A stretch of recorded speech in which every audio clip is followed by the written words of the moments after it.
Halo semuanya, perkenalkan, saya Riki Jayadi, mahasiswa dari Universitas Bina Nusantara Malang. Saya akan menjelaskan mengenai studi technopreneurship pada perencanaan bisnis plan. Yang pertama ada dari introduction, yaitu perkembangan teknologi di berbagai sektor di Indonesia terus berlangsung, tidak terkecuali dalam bidang teknologi informasi yang sangat pesat sekarang. Pemerintah Indonesia menekankan agar masyarakat menjadi seorang entrepreneur yang tidak ketinggalan dengan perkembangan zaman, dengan menggunakan teknologi digital sebagai pendongkrak usahanya. Sebagai contoh penggunaan website online. Saat ini perusahaan-perusahaan e-commerce salah satunya technopreneur yang sedang tumbuh pesat mulai dari toko online sampai startup. Yang kedua ada definition. Definisi dari technopreneurship sendiri merupakan entrepreneurship yang bergerak di bidang teknologi. Tak hanya kalian wirausaha yang juga harus memiliki pengetahuan atas teknologi. Jika dibeli lebih dalam, istilah ini lahir dari dua kata, yaitu teknologi dan entrepreneurship. Hal tersebut sejalan dengan definisi yang diberikan. Istilah technopreneurship mulai populer baru-baru ini karena perkembangan teknologi yang begitu besar. Technopreneurship biasanya dikaitkan dengan perusahaan startup, karena banyak dari mereka yang memanfaatkan teknologi sebagai ladang bisnis. Untuk menjadi seorang technopreneur yang sukses, ada beberapa skill yang perlu kita miliki sebagai berikut, yaitu skill problem solving, teamwork, serta decision making. Dan yang ketiga ada faktor nilai ekonomi bisnis berbasis teknologi, yaitu bisnis digital yang tinggi, membuat banyak negara maupun perusahaan berusaha untuk menciptakan individu calon technopreneur. Suatu negara atau pemerintahan juga harus berusaha untuk membangun ekosistem yang bisa mendorong pertumbuhan atau lahirnya technopreneur. Ekosistem dari technopreneur sendiri terdiri dari 4 komponen, yaitu sumber daya manusia, lingkungan, hukum dan kebijakan, serta sumber daya keuangan. Dan berikut ini adalah gambar komponen ekosistem technopreneur.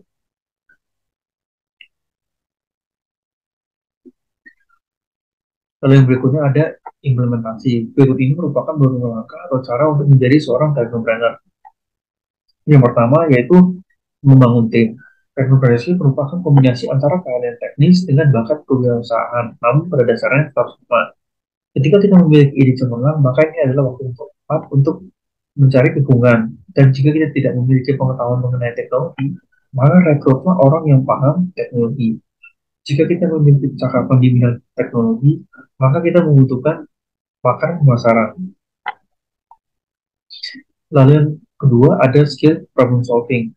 Untuk menjadi seorang technopreneur, kita harus terus memecahkan masalah di setiap kesempatan, terutama di awal. Kita harus dapat mengatasi perubahan operasional, pendanaan, dan juga hambatan regulasi. Jadi, jika diperlukan kemampuan memecahkan masalah, jika kita gagal dalam rencana nyata, kita harus membuat rencana sebelumnya dengan alternatif yang ada. Lalu yang ketiga yaitu keputusan mengenai strategi akhir. Mengambil keputusan merupakan keterampilan penting yang harus dimiliki oleh setiap technopreneur. Setiap mendapatkan perkiraan pro dan kontra semua opsi, kita harus mengambil strategi terbaik yang hemat biaya serta layak secara komersial. Jangan membingungkan diri sendiri dengan mengubah rencana kita berulang-ulang kali. Contoh dari beberapa technopreneur yang sukses di masing-masing bidangnya, yaitu miliarder Elon Musk yang telah dianggap sebagai tech geek, yang merupakan CEO dari SpaceX, PayPal, dan Tesla. Elon Musk yang dikenal sebagai pionir, dan dia telah membuang kesalahpahaman bahwa salah satu cara terbaik untuk memotong biaya hidup adalah dengan outsourcing. Lalu ada juga Bill Gates yang merupakan pendiri dan pemilik perusahaan pemenang penghargaan sepanjang masa, yaitu Microsoft, dan masih banyak lagi. Kemudian ada business plan. Business plan sendiri merupakan suatu dokumen tertulis yang dibuat untuk memproyeksikan keseluruhan informasi mengenai bisnis yang dijalankan. Dalam sebuah business plan, biasanya diisi strategi pemasaran dan penjualan bisnis sangat detail, income dan outcome dari bisnis tersebut, kondisi keuangan, serta informasi lainnya.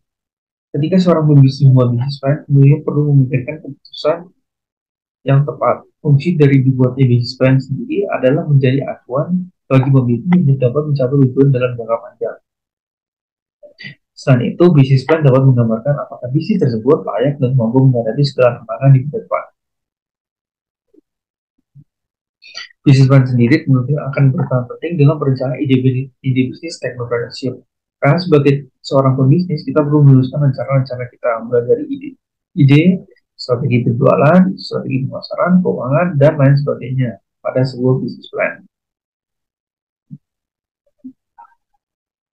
Lalu, lesson learning yang saya peroleh setelah menganalisis topik entrepreneurship yang dapat diterapkan pada rencana usaha saya, yaitu kita sebagai seorang pengusaha harus terus berkembang dan tidak boleh ketinggalan oleh perubahan zaman. Seperti saat ini, sudah banyak sekali bisnis yang melakukan digitalisasi demi mengikuti perubahan zaman, serta kemudahan yang ada saat ini untuk menjangkau lebih banyak customer. Maka dari itu, pengaplikasian media digital atau teknologi pada rencana bisnis saya nantinya akan menjadi hal yang akan saya perhatikan. Lalu yang terakhir ada kesimpulannya, yaitu teknopreneurship bukanlah produk, namun merupakan prosedur untuk menghasilkan inovasi manusia dengan bantuan teknologi. Ini semua tentang melakukan perbaikan dengan bantuan kemajuan teknologi untuk suatu organisasi, negara, dan juga dunia. Jenis kewirausahaan ini telah membawa banyak manfaat dalam mengurangi biaya yang timbul dalam suatu bisnis. Technopreneurship yang ada saat ini sudah memudahkan perusahaan untuk mengembangkan, mendistribusikan, menyimpan, mengolah, dan bahkan mengakses informasi dengan biaya yang murah. Sekian presentasi dari saya. Terima kasih banyak telah mendengarkan.